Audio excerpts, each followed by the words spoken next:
India और पाकिस्तान के बीच में टेंशन फिलहाल उस पॉइंट पर पहुंच गई है जहां पर एक गलती हिस्ट्री चेंज कर सकती है। कोई एक मिसफायर दो देशों की एक इलाके की लड़ाई से बढ़कर फुल फ्लेजेड वॉर या फिर वर्ल्ड वॉर में तब्दील हो सकता है। क्या वर्ल्ड वॉर 3 की चिंगारियां हवा में तैरने लगी हैं? भारत और पाकिस्तान का हर कदम अब केवल दो देशों की किस्मत को नहीं तय करेगा बल्कि यह दुनिया की दशा दिशा को भी तय कर सकता है। और जिस तरह यह बढ़ रहा है, क्या वर्ल्ड वॉर हो जाएगा? क्योंकि अगर वर्ल्ड वॉर हुई तो फिर पूरे विश्व को युद्ध खत्म कर देगा। इतिहास गवाह है कि कई बार युद्ध एक छोटी सी गलती से शुरू हुए और फिर दुनिया बर्बाद कर दी।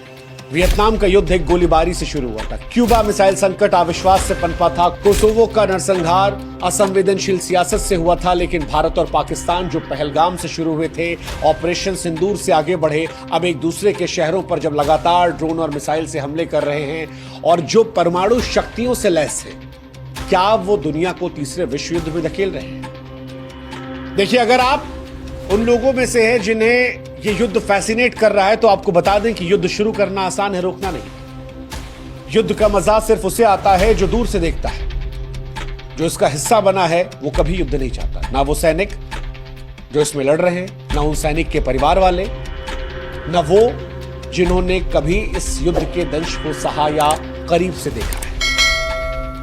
और भारत पाकिस्तान जो परमाणु शक्ति से लैस हैं, अगर उनके बीच में फुल फ्लेजेड वॉर हुई तो मानवता के पास दूसरा मौका नहीं बचेगा।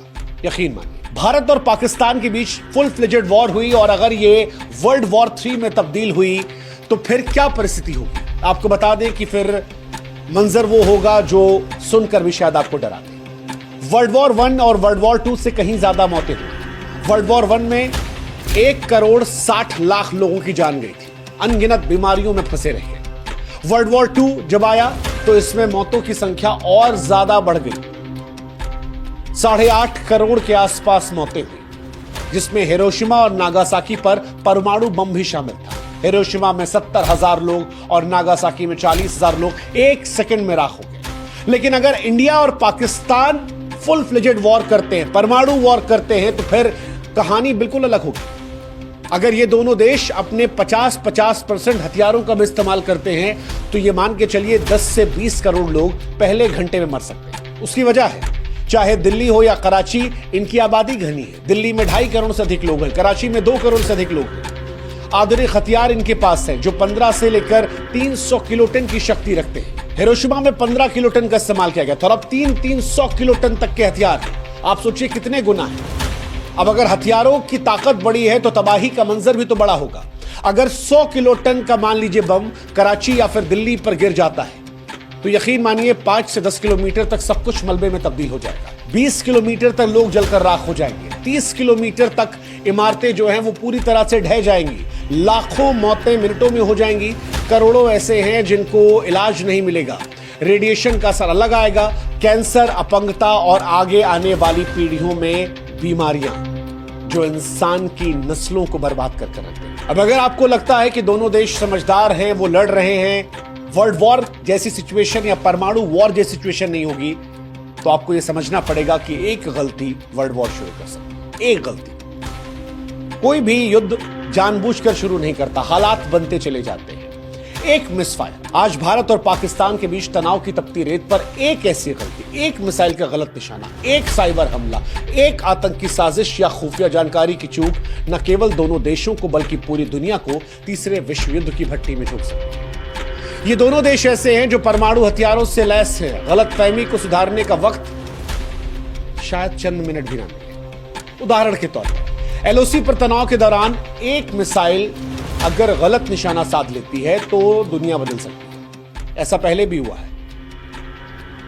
तकनीकी खराबी के चलते मिसाइलें इधर उधर गिरी हैं। उस वक्त बातचीत का दरवाजा खुला था, युद्ध नहीं चल रहा था, जैसे तैसे स्थिति संभाल ली गई। लेकिन आप कल्पना कीजिए कि दोनों देशों की तरफ से कोई एक मिसाइल किसी एक देश के रिहायशी इलाके में गिर जाए। अगला देश क्या करेगा? वो पलटवार करेगा, उससे बड़ा, उसके बाद अगला बड़ा वार। शायद इसी आवेश में कोई परमाणु शक्ति का इस्तेमाल कर ले। यह खतरनाक हो सकता है। अगर भारत की अग्नि 5 जो 5000 किलोमीटर रेंज या पाकिस्तान की शाहीन 3 जो 2700 किलोमीटर रेंज गलती से इधर उधर चली जाती है तो दूसरा हमला करेगा। आज Bharat no first use policy का इस्तेमाल करता है, लेकिन अगर गलतफहमी इस लेवल पे जाती है तो शायद जवाब खतरनाक होगा।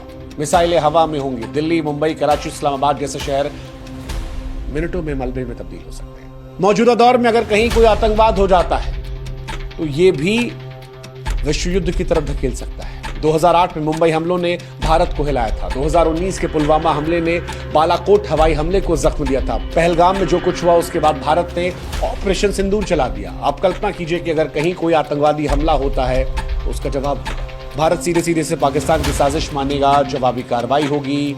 सच्चाई कुछ भी हो, वो युद्ध के बीच में दब जाएगी और उसके बाद दुनिया विश्व युद्ध की आग में जा सकती है। भारत और पाकिस्तान के बीच संयुक्त रूप से सैकड़ों हथियार। भारत के पास अनुमानित 180 हथियार है परमाणु के। पाकिस्तान के पास भी 170 के आसपास है और दोनों की मिसाइलें, चाहे भारत की अग्नि या पाकिस्तानी गजनवी, मिनटों में एक दूसरे के शहरों को राख कर सकती है। यकीन मानिए, दिल्ली से इस्लामाबाद, कराची से लेकर मुंबई, अगर ये मिसाइलें चलती हैं तो कोई नहीं बचेगा। सबसे डरावनी बात यह है कि ये दोनों देश इमोशनली ड्रिवन है। भावनाओं का ज्वार चरम पर है। दोनों देशों के बीच, संकट के बीच संचार के चैनल बहुत कमजोर हैं, बहुत कमजोर हैं। और तनाव पर ये कितने कारगर होंगे इसकी कल्पना हम और आप कर सकते हैं। 2019 में बालाकोट हमले के बाद दोनों देशों के बीच संवाद लगभग टूट गया था। अगर कोई गलती से मिसाइल इधर उधर गई तो गलतफहमी दूर करने के लिए शायद 10 मिनट भी ना मिले। और परमाणु युद्ध में 10 मिनट क्या होता है वो आप कल्पना भी नहीं कर सकते। ये ऐसा युद्ध होता है जिसमें 10 सेकंड में खेल हो सकता है। अगर विश्व युद्ध होता है तो कौन किस तरफ जाएगा, क्या गठबंधन बन सकता है? भारत के पास अमेरिका का साथ होगा, नेटो का साथ होगा जिसमें ब्रिटेन, फ्रांस, जर्मनी जैसे देश आ सकते हैं। इजराइल भारत का पक्का दोस्त है। जापान, ऑस्ट्रेलिया भी साथ आ सकते हैं। भारत की रणनीतिक स्थिति, आर्थिक ताकत मजबूत होगी। पाकिस्तान का साथ चाइना दे सकता है, उत्तर कोरिया दे सकता है, टर्की उसके साथ जाएगा, ईरान उसके साथ होंगे। कुछ इस्लामिक देश जो हैं वो भी इसके साथ रहेंगे। कुछ देश ऐसे हैं जो दोनों साइड से रहेंगे, जैसे दक्षिण अफ्रीकी देश, अमेरिकी देश, ये हो सकते हैं। रूस पाकिस्तान के साथ इस बीच में क्लोज हुआ है, लेकिन भारत के साथ उसके संबंध दशकों पुराने हैं। ऐसे में रूस भी भारत की तरफ रहेगा। अब सवाल यह कि जिस विश्व युद्ध की हम बात कर रहे हैं, विश्व युद्ध 1 और विश्व युद्ध 2, ये शुरू कैसे हुए थे? इनकी शुरुआत को समझना जरूरी है अगर इनसे हम बचना चाहते हैं। खासतौर पर भारत और पाकिस्तान के संदर्भ में तो समझना बहुत जरूरी है, क्योंकि यहां पर एक छोटी सी गलती इसकी आशंका पैदा कर सकती है। फर्स्ट वर्ल्ड वॉर और सेकेंड वर्ल्ड वॉर इतिहास के सबसे विनाशकारी संघर्ष थे। दोनों की शुरुआत छोटी छोटी चिनकारियों से हुई थी। जैसे फर्स्ट वर्ल्ड वॉर 1914 से 1918 तक गया था। ऑस्ट्रिया हंगरी के आर्क ड्यूक फ्रांस की हत्या ने यूरोप में तनाव भड़का दिया था और इसी के बाद इसे विश्व युद्ध की चिंगारी में बदलते देखा गया। नतीजा जैसा हमने बताया, 1.5 करोड़ से अधिक लोगों की मौत हुई। सेकेंड वर्ल्ड वॉर, हिटलर के विस्तारवादी नीतियां, पोलैंड पर जर्मनी का हमला और उसके बाद ये विश्व युद्ध में तब्दील हुई। 7 से 8 करोड़ लोगों की मौत हो गई। हालांकि भारत पाक एक दूसरे से लड़ रहे हैं, लेकिन फिर भी इस युद्ध को रोकने के कई रास्ते हैं, क्योंकि तबाही से पहले संयम और समझदारी काम आ सकती है। क्या क्या उपाय हैं हम आपको बताते हैं। पहला उपाय तो कूटनीतिक दृष्टिकोण से संयुक्त राष्ट्र और तटस्थ देशों की मध्यस्थता की जरूरत होगी।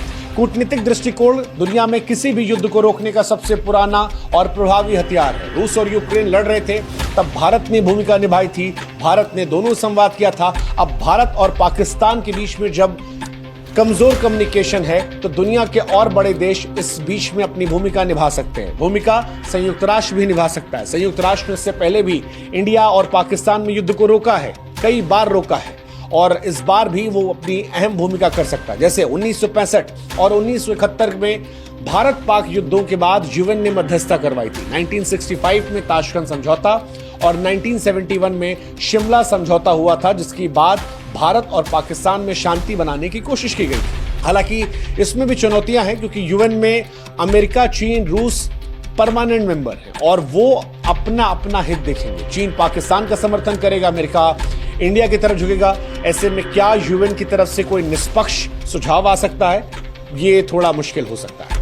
वैश्विक दबाव हो सकता है। अमेरिका और चीन अपने प्रभाव से दोनों देशों को शांत कर सकते हैं, कंट्रोल कर सकते हैं, दोनों को बुलाकर मीटिंग करवा सकते हैं और एक सही जगह पर युद्ध रुकवा सकते हैं।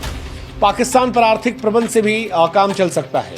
पाकिस्तान वो देश है जो पैसों के मामले में बिल्कुल भिखारी बन चुका है, उसके पास पैसे नहीं है। ऐसे में अगर दुनिया उसे फंड करना बंद कर देती है या ग्रे लिस्ट में डाल दिया जाता है या आतंकवाद को लेकर उस पर एक्शन ले लिए जाते हैं, FATF की ग्रे लिस्ट में उसे डाल दिया जाता है वापस, तो फिर पाकिस्तान शांत हो सकता है। जन आंदोलन भी काम कर सकते हैं अगर दोनों देशों की जनता शांति के सड़कों पर उतरे।